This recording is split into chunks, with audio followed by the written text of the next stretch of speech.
Señor con el corazón. Santo es tu nombre, oh Dios. De tu gracia y favor cantaré, tu nombre alabaré. Cantaré al Señor con el corazón. Santo es tu nombre, oh Dios. De tu gracia y favor cantaré, tu nombre alabaré. Libro de Mateo, capítulo 24, vamos a leer un versículo solo, que es donde vamos a partir con la enseñanza que Dios ha puesto en nuestro corazón. Mateo 24, 2, y luego vamos a ir a Apocalipsis 3, pero primero vamos a Mateo, un versículo, Mateo 24, 12. Cuando estemos allí decimos amén. Amén. Amén. Solo un versículo. Cuando yo diga 3, lo leen todos juntos, por favor. 1, 2 y 3. Y por Por haberse haberse multiplicado multiplicado la maldad, la maldad de muchos se multiplicará. Amén. Solamente ese versículo. Yo lo leo en otra versión. Habrá tanta maldad que la mayoría dejará de tener amor hacia los demás. Pero el que siga firme hasta el fin será salvo. Amén. Amén. Vamos a Apocalipsis 3 ahora, hermanos. Apocalipsis capítulo 3. Apocalipsis capítulo 3, el último libro de la Biblia, el libro de Revelación también se le conoce. Apocalipsis capítulo 3, versículo 14, el mensaje a la Odisea.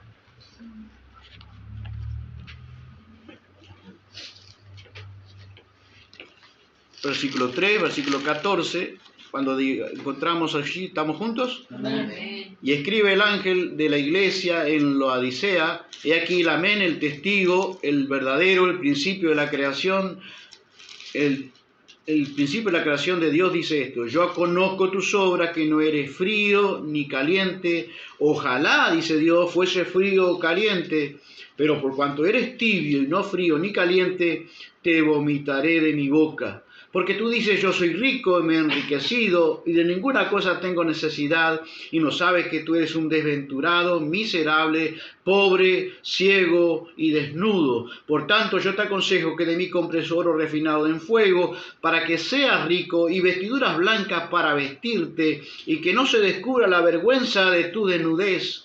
Y unge tus ojos con colirio para que veas.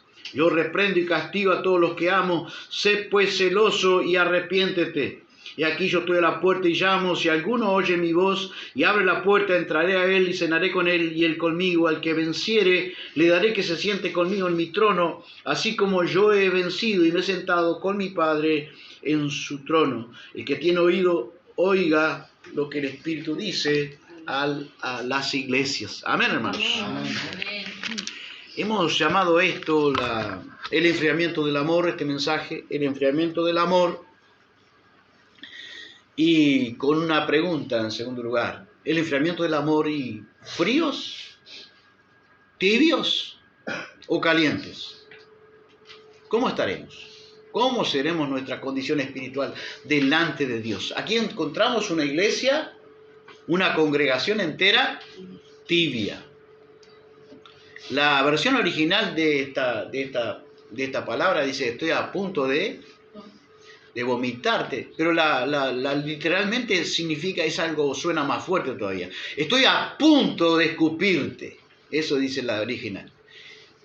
Dios dice en la persona de Cristo: estoy a punto de escupirte. Cuando nosotros escupimos algo, escupimos ¿a dónde? De la boca. Que Dios nos ayude, hermanos, a entender. Porque calientes, tibios o fríos. ¿Con qué asociamos esas tres temperaturas, no? De algo o de un líquido. Después de la frialdad la podemos asociar ¿con qué? Con la vida antes de Cristo, ¿no? Dice la Biblia que estábamos muertos en delitos y en pecado. Una persona muerta, la temperatura que tiene su cuerpo es fría. Luego encontramos la tibieza, ¿no? Cuando alguien se está enfriando, cuando algo se está enfriando, ¿cuál es la segunda temperatura? Tibios, ¿no? Tibios, pero ya estamos en un grave peligro. La tibieza la podemos asociar que es la antesala, así lo presento en esta perspectiva, es la antesala, amados, para la apostasía en nuestra vida. Ya estamos en la antesala, en caminos de apostasía. Ya estamos. Después de la tibieza, el creyente que está tibio está en la antesala, llegando ya o caminando ya en el camino de la apostasía, ¿no? Y el Señor Jesús nos invita a meditar en ese versículo que leímos en 24:12 de Mateo, el amor de casi todo, dice la versión original o literal. El amor de casi todos, ¿qué pasará con el amor?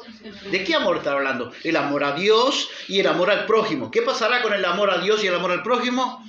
De casi todos se enfriará. Así que posiblemente cuando algo que está caliente, asociamos el amor a Dios con el amor a Dios al prójimo, cuando venimos a Cristo, con algo que trae fervor, entusiasmo, ¿no? Pasión. Nos enamoramos de entrada de Cristo. Pero luego podemos entrar a vivir una tibieza espiritual, una frialdad espiritual que pasa primero, antes de ser frío del todo, pasa por una tibieza. Vamos quedando en una temperatura espiritual de tibios. ¿Y el creyente de hoy? ¿Con qué lo podemos asociar a la iglesia? Los teólogos la definen, hermanos, a las 7 iglesias que aparecen en Apocalipsis en diferentes siglos, ¿no? Y algunos teólogos, yo concuerdo con él, tal vez no sea tal vez pueda estar errado, pero esa es mi perspectiva personal, de que la iglesia de hoy, nosotros somos esa iglesia que se identifica a partir del 1900 hacia acá con la iglesia de la manifestación de la iglesia, no de Filadelfia como deberíamos ser, sino la iglesia que se puede identificar con Laodicea, ¿no? Una iglesia que es en la mayoría de los creyentes, porque Dios tiene siempre su remanente. La palabra remanente, ¿qué significa? ¿Sabe usted lo que significa la palabra remanente? A veces decimos, ¿no? Lo que queda de algo, eso es la palabra remanente, significa literalmente lo que queda de algo. Así que la gran mayoría, ¿qué va a pasar en los últimos días? Por el aumento de la maldad, el amor de muchos se va a enfriar. Así que primero para enfriarse, primero podemos pasar a estar en un estado espiritual de tibieza, para luego enfriarnos. ¿Será que los creyentes de hoy estamos en esa temperatura de calientes, apasionados por Cristo, embelesados con Cristo, con su obra? Vamos a contextualizarnos esto, ¿no? Y Laodicea es un ejemplo malo, por supuesto, del enfriamiento del amor a Dios y del prójimo.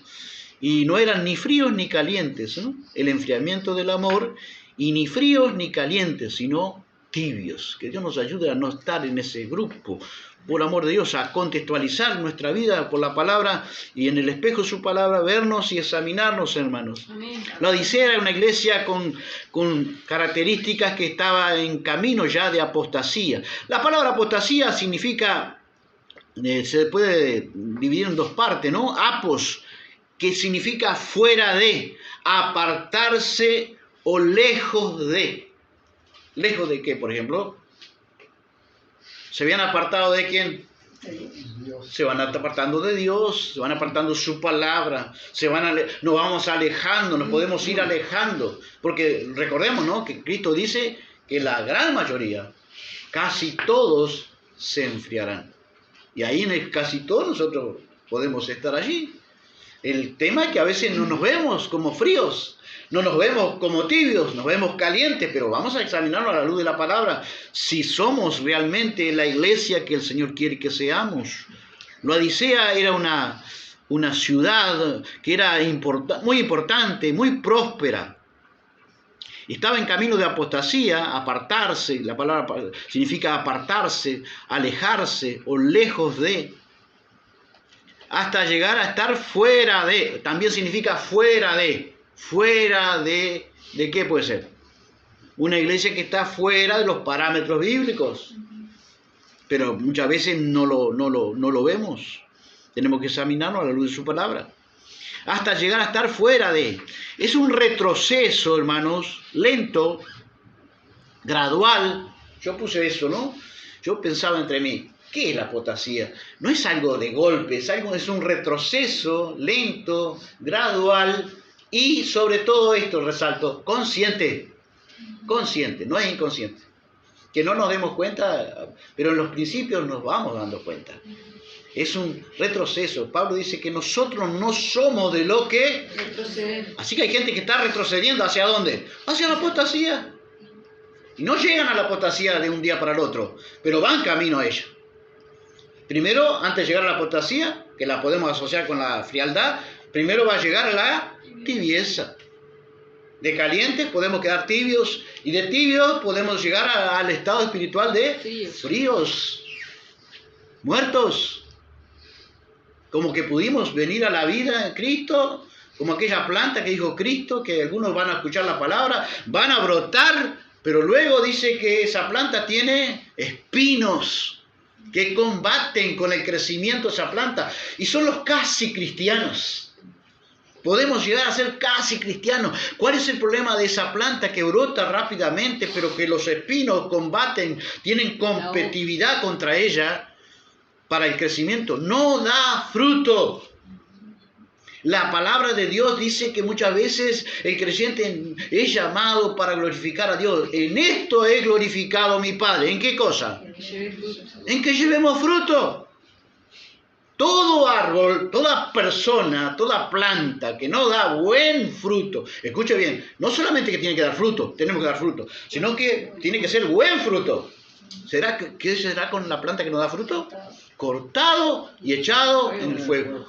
Ahora, creyentes, ¿no estaremos nosotros, por amor de Dios? Examinemos una hora. Examinaos a vosotros mismos si estáis en la fe. Yo suelo examinarme, por amor de Dios. Siempre examinando, no, por el amor de Dios. Muchos se van a examinar aquel día recién y se van a dar cuenta tarde ya la tragedia que vivieron en la vida terrenal. Muchos me dirán aquel día, pero ya será tarde.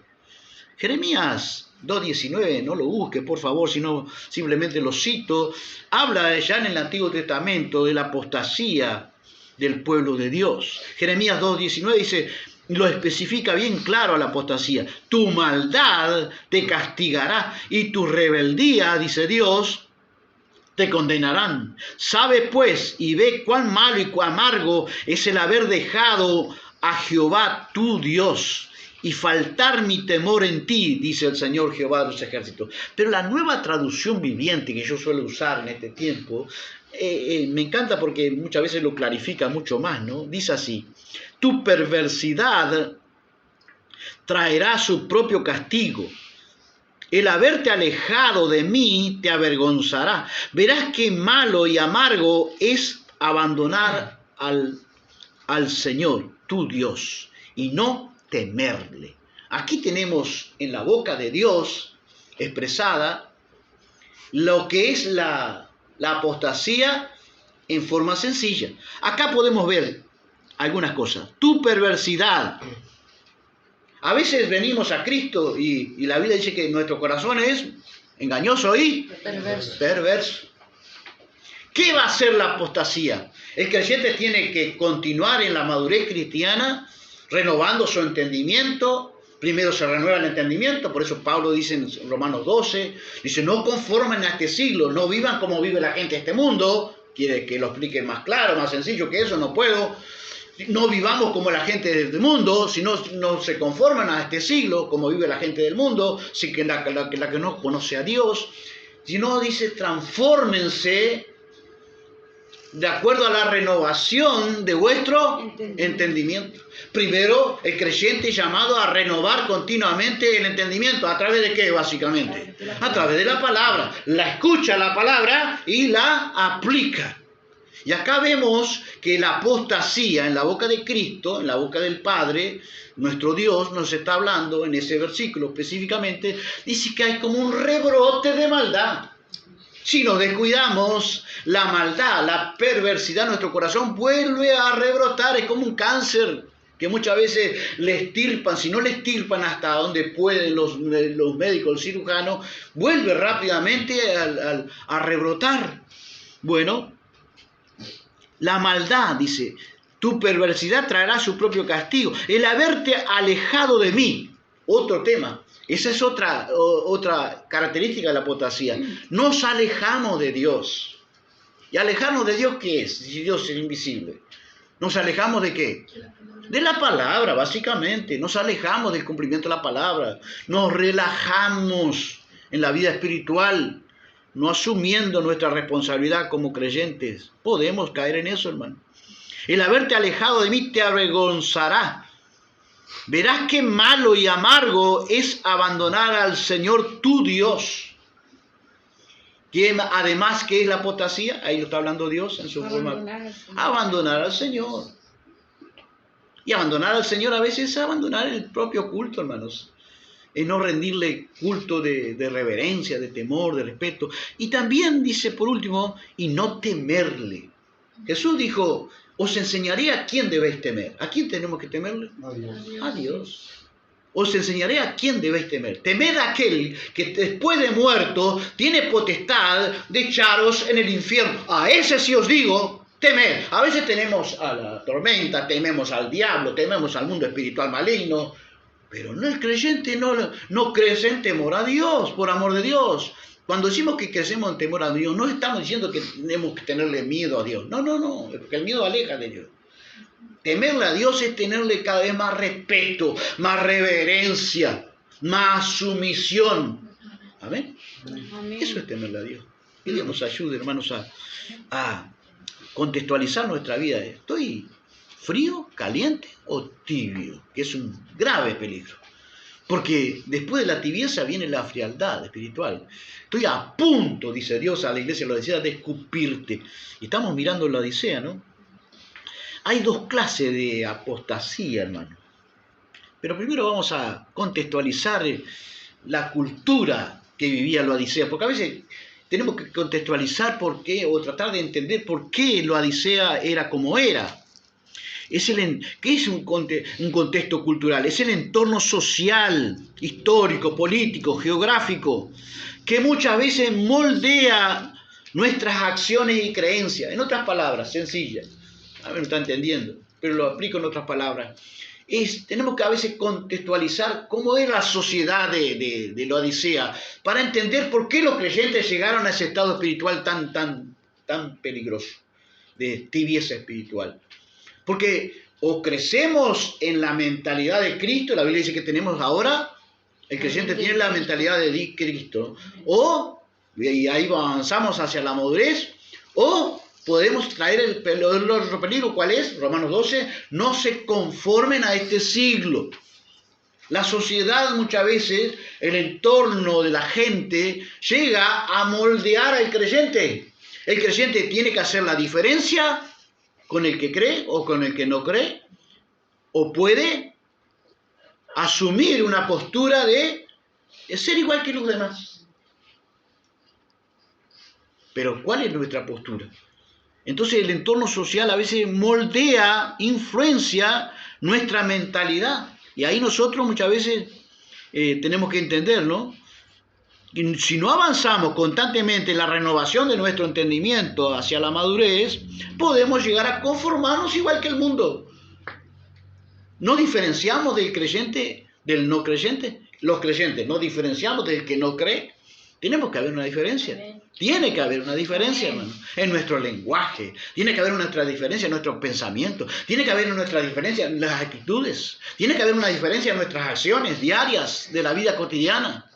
Tiene que haber una marcada diferencia y cada vez se va a intensificar más. Pero muchas veces, ¿qué hace el creyente? Busca congraciarse con la persona que no conoce. la que no conoce a Dios. Busca congraciarse, busca agradar al mundo. Y Pablo dice en una de sus cartas, si nosotros buscamos agradar a los hombres, ¿qué pasa con nuestra vida? Dejamos de ser siervos de Cristo. O agradamos al hombre o agradamos a Dios. No se puede agradar a dos señores. Que Dios nos ayude a tener esa postura, hermanos. Amén. Tres cosas eran orgullo de la Odisea. Riqueza financiera, una extensa industria textil con finas vestimentas, muy finas y muy costosas, y un popular ungüento para los ojos que se exportaba a todo el mundo. Ese era el contexto de la cultura. Por eso usted va a entender que muchas veces los creyentes estamos en el mismo contexto, básicamente, ¿no? La cultura nuestra de nuestros días está en... Todo el mundo quiere la prosperidad, la riqueza. Y allí los creyentes como que se contaminaron y en vez de crecer en la madurez cristiana, mirando otra realidad que no es solamente la material, empezaron a decrecer en su estatura espiritual y llegaron a esa postura espiritual tan peligrosa que es la tibieza espiritual. Era un centro de culto al César y al dios sanador Asclepio, vinculado a una famosa escuela de medicina. La medicina estaba en su cúspide en aquel momento, en aquella ciudad. Entonces, los creyentes se convierten a Cristo, pero muchas veces, ¿qué pudo haber pasado? Estamos conjeturando. Pudo haber pasado, en vez de buscar en Cristo una sanidad, ¿a dónde buscarían? Tal vez también compartían y bueno, Cristo es un Dios más. Puede llegar a pensar. Cristo es un Dios más. A veces yo miro a los creyentes que aparecen solo cuando están necesitados. Y digo, ¿saben cómo tienen a Cristo? Un Dios más. Un Dios más. Que cuando tengo necesidad, voy a ese Dios para que me ayude. Pero luego, ya no es el gran ayudador, mi Dios es el gran ayudador al cual yo amo. No, yo amo las bendiciones que Dios me da, ese Dios ayudador. Pero luego recibo esas bendiciones y hasta aquí. Hasta que necesite de vuelta, aparezco de nuevo en la iglesia, ¿no? Una vez llevamos a un muchacho a la iglesia. Bueno, le dijimos, están abiertas las puertas, esta es tu casa, ¿no? Y él dijo, sí, cuando ustedes quieran.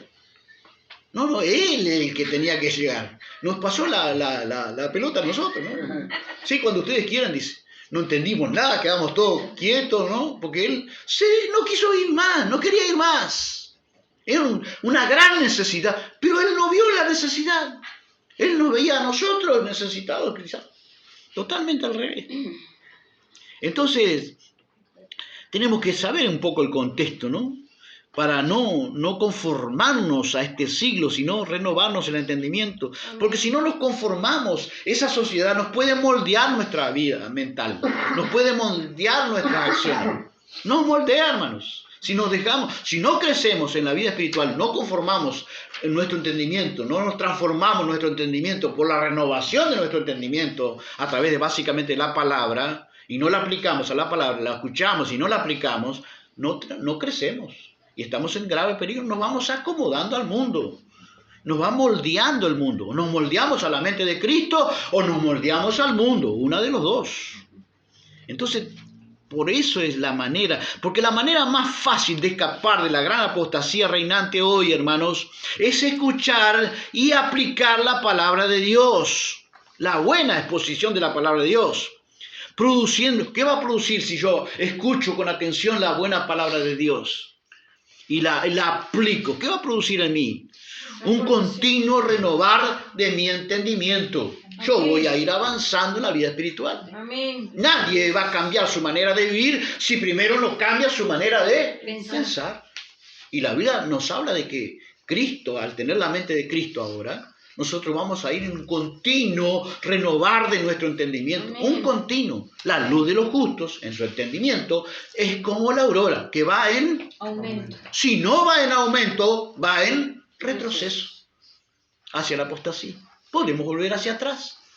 ¿A dónde estamos caminando? ¿Para adelante o para atrás como el cangrejo? Que Dios nos ayude, ¿no? Dice que el cangrejo camina hacia atrás. Alguna vez prediqué, ¿no? Los creyentes cangrejos. Pero por amor de Dios que no seamos nosotros, ¿no? O por lo menos si somos, por el amor de Dios, tenemos tiempo todavía para volvernos al Señor, arrepentirnos y volvernos al Señor. Porque yo diferencio dos clases de apostasía, hermano. La apostasía moral, que es el abandono consciente de principios éticos. ¿Qué es un principio ético? Son esas normas básicas, sencillas, que nos ayudan a identificar lo correcto de lo que es incorrecto, lo que es bueno de lo que no es tan bueno. Y entonces el creyente, muchas veces, la apostasía empieza por una apostasía moral. Es un relajamiento gradual, porque la apostasía es gradual, hermanos. No va acelera de 1 a 100. No, va lentamente. Es un proceso de retroceso gradual, lento, pero sistemático y consciente. No nos hagamos los locos que no entendemos que estamos retrocediendo. No, después sí el diablo nos puede engañar, ¿no? Bajo un espíritu de engaño y mentira. Pero en los comienzos, todo el mundo sabemos lo que hacemos y lo que no hacemos, o lo que estamos haciendo mal. Cristo ha venido y nos ha dado entendimiento, dice la Biblia. Y la apostasía moral, entonces, es el abandono consciente de principios éticos. Es un relajamiento gradual de cosas que voy permitiéndome, cediendo, tolerando incluso en mi corazón. Porque a veces, vosotros ya estáis limpios por la palabra, a veces estamos limpios, pero siempre nuestra vida va quedando como escorias, como residuo espiritual, que tenemos que seguir en alerta, en combate contra el pecado, para que no rebrote nuestra maldad de nuevo, porque el viejo hombre está a la vuelta de la esquina, está a la vuelta de ahí nomás, no está muy lejos de nosotros. Somos nueva criatura en Cristo, sí, eso es cierto. Entonces, a veces voy permitiéndonos esa apostasía moral, empieza por ahí a veces la apostasía. El principio puede empezar de una apostasía moral, permitirme el creyente conductas o comportamientos que pueden ser muy nocivos, no hoy, sino nocivos y perjudiciales mañana, el día de mañana, en el futuro. Vamos a traer a nuestro corazón todos los días sabiduría. Amén. Sabiduría la repetíamos el otro día y volvemos a repetir esta mañana, que es conocimiento profundo de Dios y conducta prudente. Amén. Nadie es sabio delante de los ojos de Dios si no aplica lo que sabe. Ahí es verdadera sabiduría. Entonces, en ese relajamiento de apostasía moral que puede empezar la apostasía, yo uso un versículo que para mí es clave en toda la Biblia, un principio espiritual. Porque dice que la apostasía moral es un relajamiento de usar principios que nos ayudan a discernir lo correcto y lo incorrecto, y por ejemplo, o lo que nos conviene y lo que no nos conviene. Y hay un versículo clave que Pablo lo usa, que es un principio espiritual para mí, que rige mi vida espiritual y que debería de regir la vida de todos nosotros los creyentes, en toda nuestra vida. Todo me es lícito, pero no todo me conviene. Todo me es lícito, pero no todo me edifica. Cuidado con la apostasía. Empieza muchas veces con un relajamiento de los principios de prudencia espiritual en la vida del cristiano. ¿Podemos decir amén? Amén. Y la apostasía doctrinal. ¿Habrá apostasía doctrinal hoy? Que llevan a las personas, en vez de empujarlos hacia una madurez, la empujan hacia la apostasía. Es la doctrina. Me acordaba de un cantante que fue de tanta bendición cuando en los comienzos de la vida cristiana. Hoy dice tanta apostasía, ese hombre es un apóstata que libera apostasía para todo el mundo, ¿no? Tiene miles de seguidores todavía. Y gracias a Dios que no tiene más iglesia, pero hasta iglesia tenía, lo pusieron hasta de pastor. Y él decía una de las últimas entrevistas, cada vez que habla es una apostasía actuante, ¿no? Y él dice que cada vez sus canciones va a sorprender lo que voy a decir, dice, pero por ejemplo llegó a decir que mis canciones cada vez van a ser más mundanas. ¿Qué le parece? Un hombre que hablaba de Cristo. Mis canciones no van a tener más a Jesús, la sangre, no van a tener, porque lo que yo hago es arte, todo así. Un congraciarse. ¿Con quién se está congraciando? Con el mundo. Y con otras, incluso con otras religiones, porque si entendí que lo que son más las cosas que nos unen con las otras religiones que las que nos dividen. Digo, ¿va a sacrificar la verdad? ¿Qué concordancia tiene la verdad? ¿Cuánta verdad hay? ¿Cuánto camino hay? ¿Cuánta salvación hay? ¿En dónde está la fuente de salvación? Y él dice que se congracia con todas las otras religiones, porque dice que son las malas cosas que nos unen. Incluso una de las últimas herejías de este apóstata, él dice que el hombre totalmente ciego, hermanos, en esa apostasía consciente que él empezó con ahora puede estar engañado y totalmente engañado, pero él dice que el hombre, esencialmente cualquier ser humano, esencialmente es bueno. Dice que todos somos buenos en nuestra esencia, congraciándose con el mundo. Usted le pregunta a la gente que usted es malo o bueno, ¿qué dice la gente? Pero ¿qué dice la Biblia? No hay ni uno bueno. No hay un justo, ni aún uno, ni uno bueno. Jesús mismo nos dejó llamar bueno. ¿Por qué me llamas bueno? Ninguno hay bueno, sino solo Dios. Pero este apóstata está en la apostasía doctrinal. ¿Qué es la apostasía doctrinal? Es el abandono de los principios, de las creencias fundamentales de la fe, tras haberlo profesado inicialmente. Pero ¿cómo este hombre va a hablar eso? ¿Por qué tiene que hablar eso? Porque él entró en camino ¿de qué? De apostasía. Ya está, es un apóstata. Y no ore por los apóstatas. Deje que Dios le hable a través de su palabra. Porque Jesús nos mandó a orar. Le dice a los apóstatas, a la iglesia de la Odisea, no está la palabra apóstata allí, pero se sobreentiende, ¿no? Ahora vamos a hablar un poco más de la Odisea. Se sobreentiende, ¿no? De lo que Dios le dice, arrepiéntete. Todavía estoy a punto de escupirte, pero arrepiéntete. Vuelve en sí, arrepiéntete. Y vuelve a mí. Si alguno oye mi voz y me escucha, que abra la puerta de su corazón, yo entraré a él y cenaré con él y él conmigo. A la hora de las evidencias, hermanos, de los tibios, muchas veces, ¿no? Si somos tibios en ese camino de apostasía que entramos en la tibieza espiritual, ya estamos en camino de apostasía. Pero Dios todavía nos habla, porque dice, yo disciplino y amo a los que amo. Yo disciplino y corrijo a los que amo.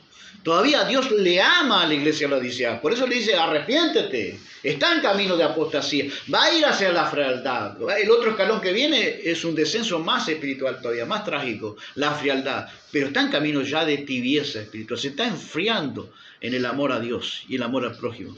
Pero Dios todavía le llama arrepentimiento. La evidencia, hermanos, del amor a Dios. Porque Jesús dice que el amor de muchos se enfriará.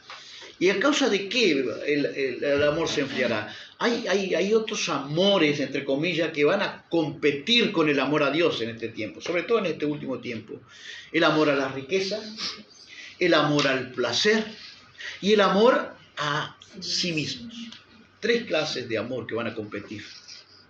Entonces, en esa frialdad, la evidencia del amor a Dios se va a ver en Cristo, dice en su palabra, el que me ama, para contextualizar, a ver si estamos amando a Dios o estoy amando, o si mi corazón se está inclinando al otro amor, el amor a la riqueza, el amor a mí mismo.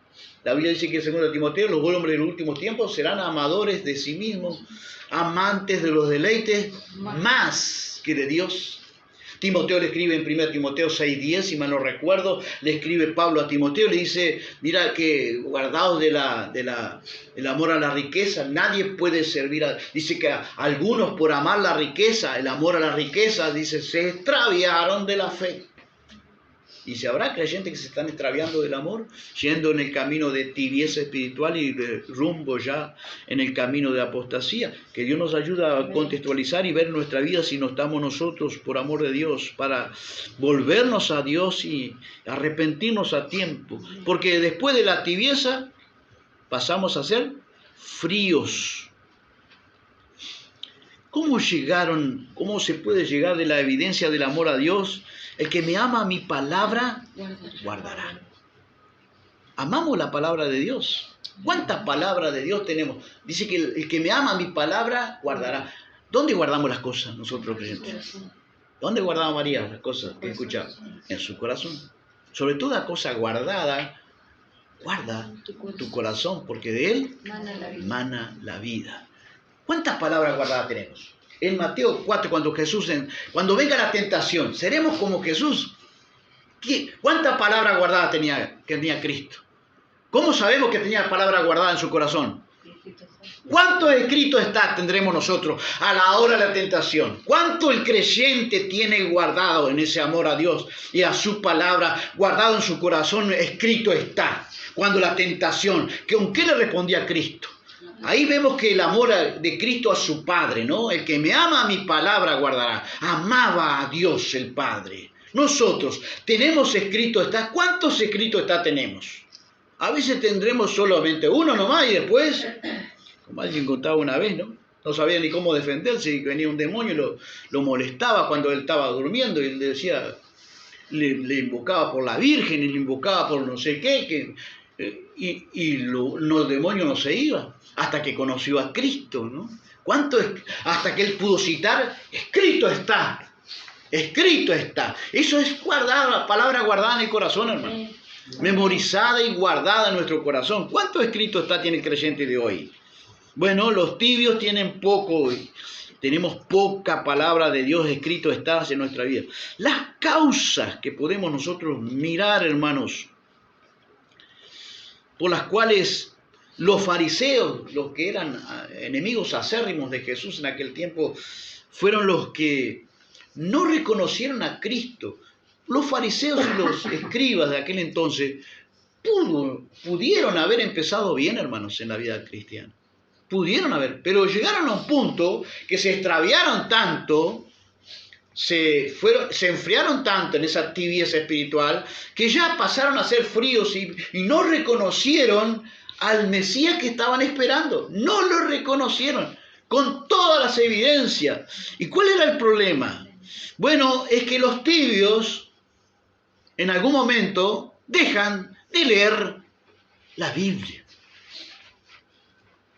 Las evidencias del amor a Dios muchas veces se ven a la hora de leer la Biblia, la hora de los escritos está, a la hora de la tentación, pero también las causas por las cuales muchas veces podemos llegar a la tibieza es que Jesús y a la frialdad espiritual es que Jesús les presentaba la misma respuesta o las evidencias que Cristo le presentaba a los fariseos y a los escribas de aquel entonces. Lucas 6:3, respondiendo Jesús les dijo, ni siquiera habéis leído que hizo David y los que con él estaban cuando entró en el templo y comió de los panes la proposición, los cuales no le eran permitido comer. Ni siquiera habéis leído, eso es la parte que me interesa. ¿Qué le recriminaba a los fríos de aquel entonces? ¿Qué habían dejado de hacer los tibios? Cuando estuvieron tibios los fariseos y los escribas, ¿qué podemos conjeturar? Habían dejado de leer las escrituras. Ni siquiera habéis leído. Mateo 12:5. ¿O no habéis leído en la ley que en los días de reposo los sacerdotes también profanan en el templo? Porque le criticaban a Cristo que había hecho un milagro en un día de trabajo, que no se podía trabajar. Y Cristo dice, ¿no habéis leído que los sacerdotes en el día del templo se movían, estaban trabajando? ¿Pero qué habían dejado de hacer? Habían dejado de leer las escrituras y Cristo les manda a cosas hacer. Mateo 19:4. ¿No habéis leído que aquel que los crió desde el principio se puede divorciar? No se puede divorciar. Hoy están pues ¿sabe por qué hay tanta divergencia de que el matrimonio se puede divorciar, no se puede divorciar? ¿Sabe por qué hay tanta divergencia? Tanta confusión en ese tema. Pues, sencillamente porque no leen la Biblia. Todos nos guiamos por lo que dice fulano, lo que predicó fulano, lo que enseñó fulano. Pero en la Biblia está todo. No habéis leído, le decía Jesús para dirimir ese asunto, ¿no? No habéis leído que aquel que los crió desde el principio lo hizo varón y hembra. Y lo que Dios ha unido, y ahí les presenta el matrimonio, la familia, que era indisoluble. Salvo por fornicación o adulterio. Pero es tan sencillo que está ahí. No, que se puede divorciar. No se puede divorciar. No, que no se puede volver a casar. Pero allí está. Y a veces esa tibieza empezó por haber dejado de ¿qué? De leer la palabra. De leer la palabra y llegaron a una frialdad. Mateo 21:16 le dijeron, oye lo que estos dicen. Jesús va por la entrada a Jerusalén y los muchachos empezaron a cantarle, a decirle, Hosana al bendito, el rey que viene en nombre del Señor, y a glorificar a Jesús, ¿no? Y los fariseos y los saduceos y los escribas empezaron a cuestionar eso. Dijo Jesús, sí, nunca habéis leído leído en la Escritura que de la boca de los pequeños y de los que maman te has preparado alabanza. ¿Nunca habían leído eso? Sí, ya habían dejado. ¿Qué habían dejado? Leer la palabra. Leer la palabra. El creyente de hoy, ¿hace tiempo para leer la palabra? ¿Hacemos tiempo para leer la palabra? Tenemos tiempo para todo, pero para leer la palabra. Incluso hay una joven que me contaba, fue a 2 o 3 congregaciones allí en la capital, y la mayoría de los creyentes ya no llevan ni la Biblia. Y el pastor predica sin la Biblia. ¿Qué dejaron de hacer? ¿Son calientes o tibios? Rumbo a la frialdad espiritual. ¿Qué está haciendo? Puede estar haciendo Dios emitiendo el mismo juicio, siendo el mismo juicio de la Odisea? Estoy a punto de escupirte de mi boca. Que Dios nos ayude, hermanos. La última oportunidad que Dios nos puede estar dando. Cristo a la puerta de la Odisea, aunque no lo podamos creer. El autor y consumador de la fe a la puerta de los corazones de los creyentes. A veces se usa este versículo para hablar evangelísticamente, pero es un versículo para la iglesia. Yo estoy a la puerta y llamo. Una iglesia que había dejado a Cristo afuera. Calientes o tibios. Si alguno oye mi voz y abre la puerta, entraré a él. Así que Cristo estaba afuera del corazón de la gente de la Odisea, de los creyentes de la Odisea. Y hoy, ¿cómo será? ¿Calientes o tibios, hermanos? La Odisea no tenía a Cristo como dice Tito. No lo tenía Cristo. ¿Lo tienen hoy los creyentes? ¿Lo tenemos nosotros hoy? Vamos a hacerlo así en forma personal. Dice Tito 2:13, y la manifestación gloriosa de nuestro gran Dios, diga conmigo, gran Dios, y Salvador Jesucristo. ¿Quién es nuestro gran Dios y Salvador? Jesucristo. ¿Cuántos salvadores hay? Uno. ¿Cuántos dioses hay? Uno. Nuestro gran Dios está en singular.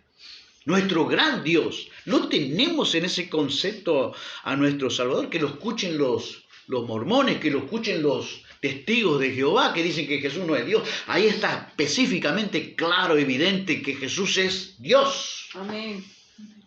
Nuestro gran Dios y Salvador Jesucristo. Jesucristo no es un Dios más. Es el único Dios. Amén. Jesucristo no es una opción más. Jesucristo es la única opción que tiene el ser humano. Gloria a Dios. Oh, por amor de Dios, necesitamos enfatizar estas cosas, hermano. Parecen cosas tan sencillas, pero no es así.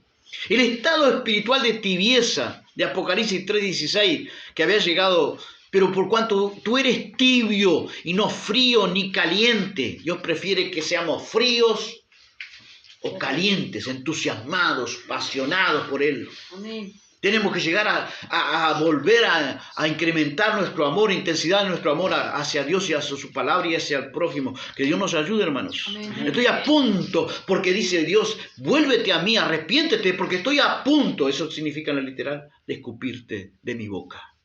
La tibieza espiritual es un punto crucial, intermedio, yo diría de terapia, permítame usar esto, de terapia intensiva. El creyente está en terapia intensiva.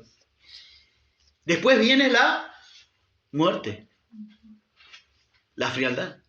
Una persona cuando muere, una vez estaba orando por una persona que estaba muerte cerebral y el médico entró y me encontró orando y me dijo, mijo, deje de orar por él, ya está muerto. ¿Cómo que está muerto, doctor? Él respira, sí, pero dijo, agarre, toque acá su frente, me dice. Y toqué la frente de la persona que yo estaba orando. ¿Cómo está? Digo, frío. Ya está muerto, me dice. Solo su corazón funciona. Le falta detener su corazón nada más, me dice. la frialdad de una persona muerta, ¿no? La tibieza espiritual es un punto crucial intermedio de terapia intensiva antes de la muerte espiritual. ¿Cómo se llega a ese punto crucial de languidez espiritual? Tú te crees rico, yo soy rico, decían la iglesia, en forma general la iglesia, ¿no? Por supuesto que Dios tendría sus excepciones, pero dice, yo soy rico. Esto es una peor versión de los que predican el evangelio de la prosperidad. Es una peor versión, porque el evangelio de la prosperidad tendríamos que definirlo con un lema. ¿Cuál sería el lema de los que predican el evangelio de prosperidad? Dios quiere hacerte rico, ¿no? Pero por lo menos, ¿quién es que quiere hacernos ricos? Supuestamente es Dios. Pero acá, ¿quién ocupa el lugar de Dios? Acá no es que Dios quiera hacernos ricos. Acá dice, tú dices, dice Dios. Es la peor versión del cristianismo. El yo está entronado. Yo soy rico. Yo me hice rico. No precisé de Dios. ¿Y de qué riqueza estaba hablando? Que ellos daban énfasis. Material. La riqueza material. Tengamos cuidado, hermano, de mirar solamente las riquezas materiales o la realidad materialista de hoy, que podemos contaminarnos en esta sociedad enferma, que nosotros también podemos caer en esa enfermedad también. De ninguna cosa, dice, me he enriquecido. El yo estaba entronado en el corazón, en lugar. ¿Quién tiene que estar entronado en el corazón? Jesús. Cristo. Que dice que Pablo dice en una de sus cartas que por la fe dice que Cristo habita en vuestros corazones. ¿Y cuál es el lugar que quiere entronar Dios en nosotros? Quiere gobernar. ¿Por qué quiere el corazón? El que controla el corazón tiene el control de nuestra vida. Amén. Y allí Cristo no ejercía ese control sumiso, obediente que el hombre le tiene que brindar a Jesucristo. De ninguna cosa tengo necesidad. ¿Qué vemos allí? Autosuficiencia. El creyente hoy, solamente yo veo a los creyentes muchas veces, no todos, pero salvo excepciones, Dios tiene su remanente. ¿Qué es un remanente? Lo que queda de algo. Pero la mayoría, si nos identificamos con la iglesia de la Odisea, están en esta postura, hermanos. Solo buscan a Dios cuando hay una necesidad que no la pueden resolver. Si no, están allí resolviendo sus propios problemas. Yo me las arreglo. Como la persona que no conoce a Dios, que no depende de Dios. ¿Qué vemos allí? Autosuficiencia. ¿Qué es la autosuficiencia? Es la capacidad y esfuerzo para abastecerme por mí mismo sin depender de Dios. Todo lo contrario, la apostasía, la tibieza espiritual de la apostasía, empieza por autodepender de mí mismo. Cuando yo necesito a Dios, lo que yo no puedo arreglar, ahí voy con Dios. Pero todo lo contrario, Jesús dijo, separados de mí, nada. Mostrándose un camino de total y absoluta dependencia de Él. Y los creyentes a veces no dependen de Dios. Que Dios nos ayude a vernos si estoy creyéndome autosuficiente. Yo solamente lo busco para casos de emergencia. Casos que yo no pueda manejar, ahí sí. Ahí yo me las arreglo solo.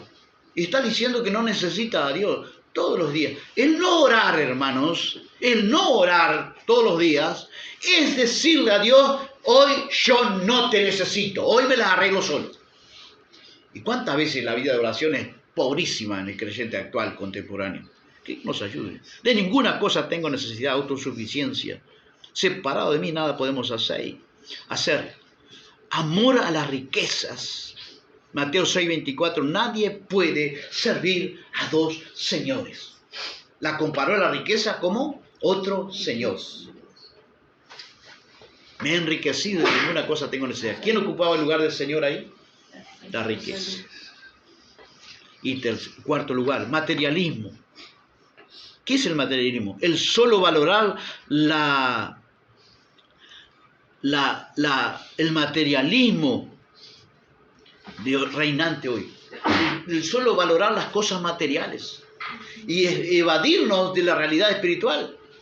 Y nos concentramos en el materialismo si nos descuidamos, y nos descuidamos de la parte espiritual. Pablo dice, si habéis resucitado con Cristo, ¿qué tenemos que buscar? ¿Las cosas materialistas?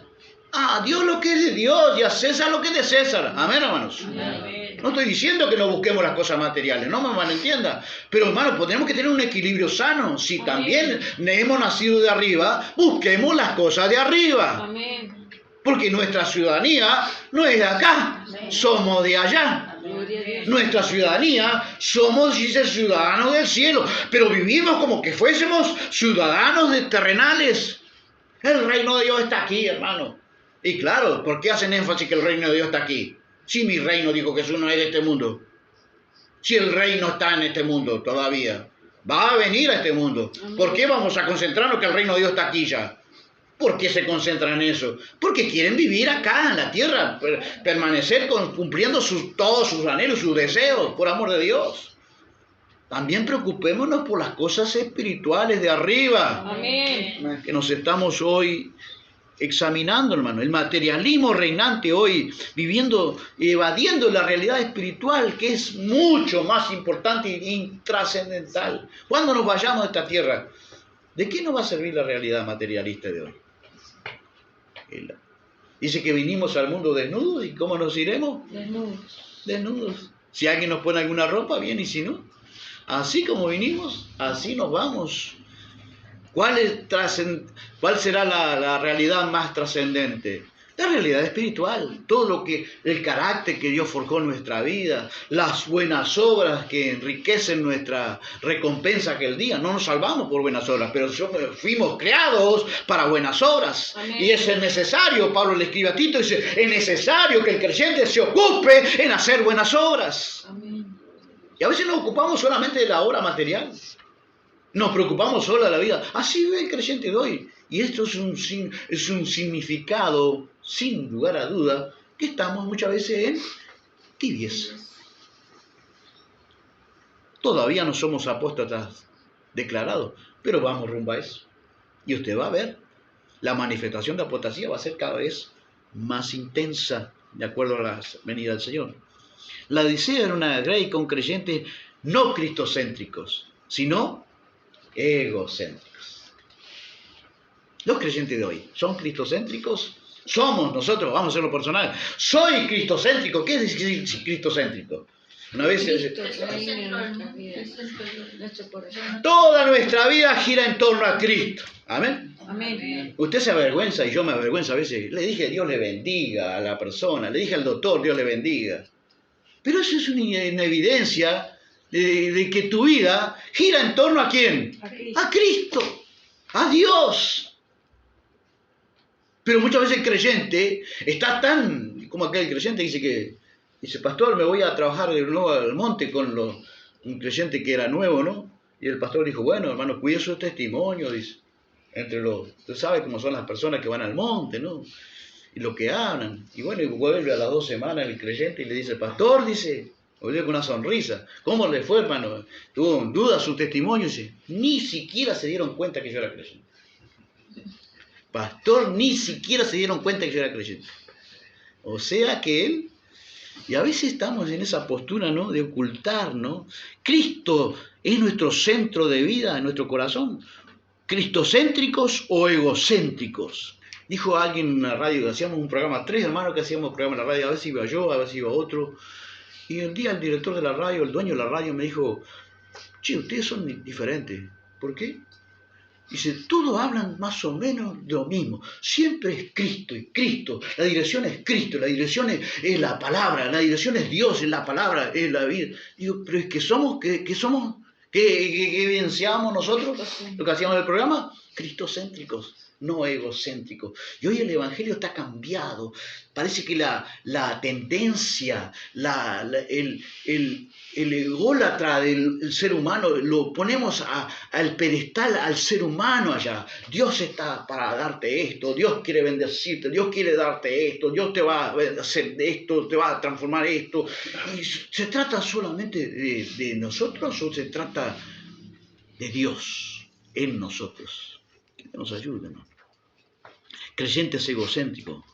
Y recordemos lo que dice el Señor en su palabra, no tendrás otros dioses fuera de mí. ¿Cuál era el Dios que ocupaba el lugar de Cristo? El gran Dios Salvador Jesucristo. ¿Cuál era el Dios que ocupaba allí en la Odisea? El yo, hermanos, el yo.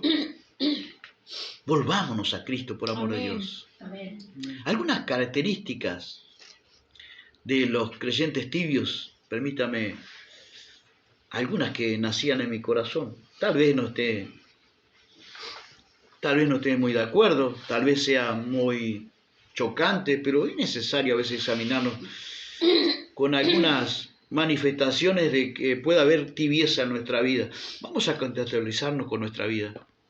Cristo no es una opción más. Los tibios quieren congraciarse con Dios y con el mundo. Es imposible, hermano. No se puede tener dos señores. O amamos a uno y aborreceremos al otro. ¿Cuántos señores hay? Dice Efesios 4, un Señor. ¿Cuánta fe hay? Una fe. Pero dice, específicamente estoy hablando de eso, hoy me interesa eso, un Señor. No hay dos señores. Los tibios no agradecen, básicamente, solo buscan y aman no al gran Dios ayudador, sino al Dios que ayuda con sus bendiciones. Que es diferente. No confundamos. Alguien dijo, no confundamos desalojo con mudanza, hermano. Hay diferencia. Que Dios nos ayude, hermanos. Los tibios no agradecen. Son muchas veces los que reciben un milagro. ¿Cuánta gente recibió milagros y prodigios y cosas grandes, pero ni siquiera volvían a agradecerle a Cristo, ¿no? Los tibios no tienen compromiso ni con Dios ni con su palabra. Su testimonio personal siempre es mediocre. Por amor de Dios, todos tuvimos en alguna ocasión testimonios mediocres, nefastos incluso. Pero Dios va transformando nuestro entendimiento y vamos aplicando en nuestra vida espiritual. Amén. Amén. Amén. Nuestro testimonio personal, tenemos que llegar a ese punto de ser luz y sal del mundo. Amén. Así alumbre vuestras buenas obras delante de los hombres, para que los hombres vean, ¿y qué pasará? Y glorifiquen a vuestro Padre que está en los cielos. Por amor de Dios. Los tibios no tienen compromiso ni con el pastor ni con la iglesia local. Los tibios no tienen compromiso con la asistencia. Si van, van, y si no van, y bueno, iré otro día. Y yo pregunto, los tibios, los creyentes tibios, ¿sabremos o no sabremos que tenemos que buscar el pan espiritual también? ¿Dónde básicamente te encontrará el pan espiritual? ¿Qué le dice Dios a su profeta? Ve a la casa del alfarero, allí te haré oír mis palabras. Y nos da, el tibio le da lo mismo, ir o no ir. Si tiene otra actividad, si tiene alguna interferencia, mira para afuera, viene tormenta, viene una lluvia, se hace frío, se hace calor, le ponemos todo tipo de cosas. A veces miro, ¿no? Cuando el pastor no está, básicamente. La mayoría de la iglesia no va. Como que si Dios faltara a la reunión. Si el pastor no está, y predica otro hermano, parece que Dios faltara a la reunión. Hoy no van. La mayoría no van. Yo solía decirle al que era mi pastor, a veces me dejaba a cargo de la iglesia, digo, no le digan que usted va a faltar. Y él decía siempre, voy a faltar, hermano, pero va a estar fulano acá predicando la palabra. Mermaba la asistencia de la gente. ¿A quién están mirando? ¿Al hombre o a Dios? ¿A quién sigamos siguiendo? Los tibios van, si van, no tienen compromiso ni con Dios ni con su palabra. Su testimonio personal siempre es mediocre, por amor de Dios. Los tibios no tienen compromiso ni con el pastor ni con la iglesia local. Los tibios, preguntémonos, ¿somos tibios o calientes en la vida espiritual? Los tibios nunca sirven, solo se sirven. Y usan a Dios para acceder a sus necesidades. Los tibios, aunque saben que tienen que trabajar, dijo Jesús, trabajen no solo por el pan que perece, sino por el pan que a vida eterna permanece. Ese dará Dios al Padre, a los que le buscan. Tenemos que trabajar por buscar el pan material, ¿sí o no? Si yo no trabajo, dicen muchas veces, si yo no trabajo a mí nadie me da nada. ¿Y quién te da la respiración? ¿Qué es más importante, el trabajo o la respiración? Dice, en su mano está el hálito de todo el género humano. La mano de Dios tiene tu respiración y la mía. Amén. Bueno, es importante ir a la casa. Todo lo que respira, alabe Jehová. A veces lo cantamos, pero no estamos en la iglesia a veces para cantarlo el domingo. Si vamos, si no vamos, lo mismo. Los creyentes tienen esa deficiencia, hermano. Habla de su tibieza espiritual, falta de compromiso. Los tibios, aunque saben que tienen que trabajar no solo por el pan material, sino buscar también el alimento espiritual y eterno que solo Él puede darnos, los tibios van, y si no van lo mismo. Juan 6:26 dice eso. Los tibios son los que se preguntan, ¿cuándo terminará el predicador? Porque para él ya pasó, ya dijo mucho.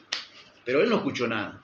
Y está pensando, ¿cuánto estarán pensando en la novela, en el partido? Ahora cuando vea el Mundial de Uruguay, yo quiero ver si están apurados para asistir a la iglesia. Yo quiero ver. Los tibios muchas veces observaba el otro día la tibieza en una iglesia de Brasil. Toda la iglesia festejando, pero parecía que glorificaban a Dios, hermano. ¿Sabe cuál era su Dios? Toda la iglesia glorificando la inserción de Neymar en la selección brasileña.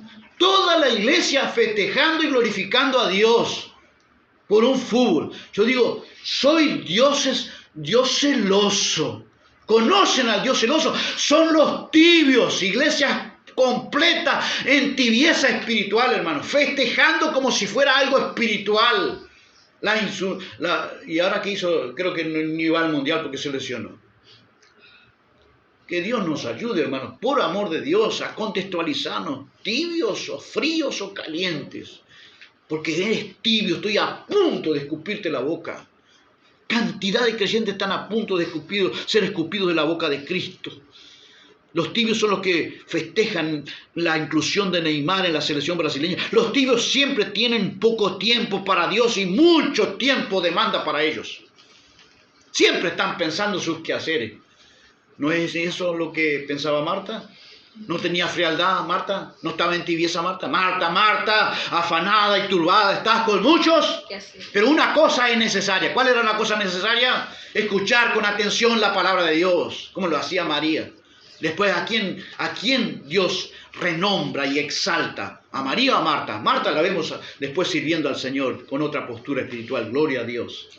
Volvió en sí. Pero ¿a quién resalta Dios? Lo que está hecho será contado en todas partes. Porque era la propia María la que después traía ese perfume de nardo puro a los pies de Cristo, ¿no? Una adoradora en espíritu y en verdad. Los tibios, hermanos, siempre tienen poco tiempo. Pero recordemos que Jesús dijo, dad a César lo que es de César y a Dios lo que es de Dios. Seamos equilibrados, hermanos. La hora del culto, la hora de la reunión, tengamos presente, no estemos apurados. La Biblia dice, no se apresures a irte de la presencia de Dios. Pero ahí están los creyentes mirando el reloj, sacudiendo su cabeza, bostezando. ¿Qué importancia le damos? Jesús llamó a la parte de la palabra de Dios la parte más importante. Pero los tibios nunca le dan importancia. Fríos o tibios. La Odisea era una Greca, un creyente cristocéntrico o egocéntrico. Ya sabemos la respuesta.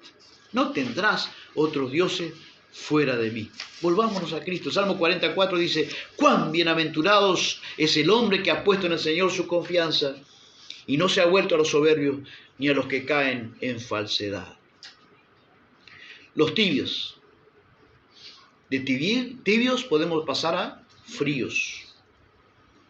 O de tibios podemos pasar, si esta palabra a calientes. Entusiastas, apasionados, poniendo nuestra parte. Señor, tu palabra me ha hablado y quiero volverme caliente, quiero identificarme con aquellos discípulos que iban por el camino de Maús. Cuando el Señor Jesús les hablaba, dice, no ardía nuestro corazón cuando Él nos abría las Escrituras, no ardía nuestro corazón. Cambiemos nuestra postura espiritual, hermanos, de tibios a fríos o de tibios a calientes. Si alguno oye mi voz, mire, es difícil que el que tibio escuche la voz de Dios, pero si alguno, dice Dios, y tal vez alguno de nosotros, alguno que oye tal vez este audio, tal vez vuelva en sí esta mañana y pueda escuchar no la voz de este predicador que ya se presta para terminar, sino la voz del Espíritu Santo llamando a su iglesia. Lo que el Espíritu dice a la iglesia. Vuelvan de la tibieza a ser calientes, asociados con la entusiasmo, asociados con vigor espiritual, asociados con energía espiritual de entusiasta, enamorados de Cristo, enamorados de su palabra, amantes del Señor, amantes de su palabra. El que me ama mi palabra guardará. El que me ama a mí, guarda mis mandamientos, guardemos nuestros mandamientos, las evidencias que estén allí de que no estamos en tibieza espiritual. ¿Será que hay alguno que se identifica esta mañana con tibieza? Pues arrepiéntete y abrace la puerta de tu corazón, abre la puerta de tu corazón, mi amado hermano. Cualquiera que nosotros seamos, hermano. Si estamos en tibieza, nadie está exento de la tibieza espiritual. Pero Dios nos habla para que nosotros abramos la puerta de nuestro corazón, nos volvamos a Cristo, nos arrepintamos y recibamos al gran Dios y Salvador Jesucristo para andar en caminos de entusiasmo, caminos de apasionados por Cristo y su palabra, preparados para aquel gran día donde el Señor vendrá a buscar a un pueblo que le ama. Amén. Abre la puerta. Si alguno oye mi voz y abre la puerta de su corazón, yo entraré a él, cenaré con él y él conmigo. Padre, te damos gracias por tu palabra. Pedimos la bendición, Señor, para que podamos examinarnos nosotros y aquel que está escuchando este audio, para que podamos volvernos a Cristo y su palabra. Ayúdanos, Padre, en el nombre de Cristo Jesús nuestro Señor, para que podamos aplicar la palabra, Señor. Y si estamos en rumbo a la apostasía o en caminos ya de apostasía, tu amor todavía nos habla, Señor, para rescatarnos, Señor, de caminos extraviados. Algunos caminos que le parecen derechos, pero posiblemente son caminos de muerte, Señor, las cuales muchos están, Señor. Pero alguno puede oír tu voz y volverse en sí, Señor, y volver al camino de la verdad, y volver a andar en tus caminos de temor, de santidad y de adoración y amor al Dios vivo, Señor. Te damos gracias por Cristo y su palabra. Pedimos, como siempre, extensiva tu misericordia, manifestándose alguna señal, alguna confirmación de tu palabra, con señales que la sigan en el nombre de Jesús, en el cuerpo, en la familia, Señor, en los hogares, en los matrimonios, Señor. Que tu providencia y tu gracia entre, Señor, provisionando abundante gracia, Señor, en todos los ámbitos de la vida. Para aquel que está enfermo, para aquel que tiene una enfermedad terminal, tu gracia puede sanarlo, Señor. Tú eres quien, dice tu palabra, el que teme a Jehová y se aparta del mal. Tú eres proveedor de tu medicina para el cuerpo y refrigerio para tus huesos. Tú puedes tocar el corazón enfermo también, Señor, de la vida espiritual y hacerlo volver en sí. Se acalla la débil voz del hombre ahora y sigue hablando la gracia y la potente voz de tu Santo Espíritu, enseñando y redarguyendo los corazones que están o quizás de alguna manera en caminos de extravíos, Señor. En el nombre bendito de Jesús, o de confusión, Señor, de turbación por otros amores, Señor. Que tu gracia les hable en nuestros corazones. Te damos gracias en el nombre de Jesús, nuestro Señor y Salvador. Decimos juntos, amados, como siempre, nuestro lema: que la gracia de nuestro Señor Jesucristo, el amor de nuestro Padre Celestial y la comunión del Espíritu Santo sea con todos nosotros. Decimos juntos, amén, amén y amén. Que Dios le bendiga. Muchas gracias.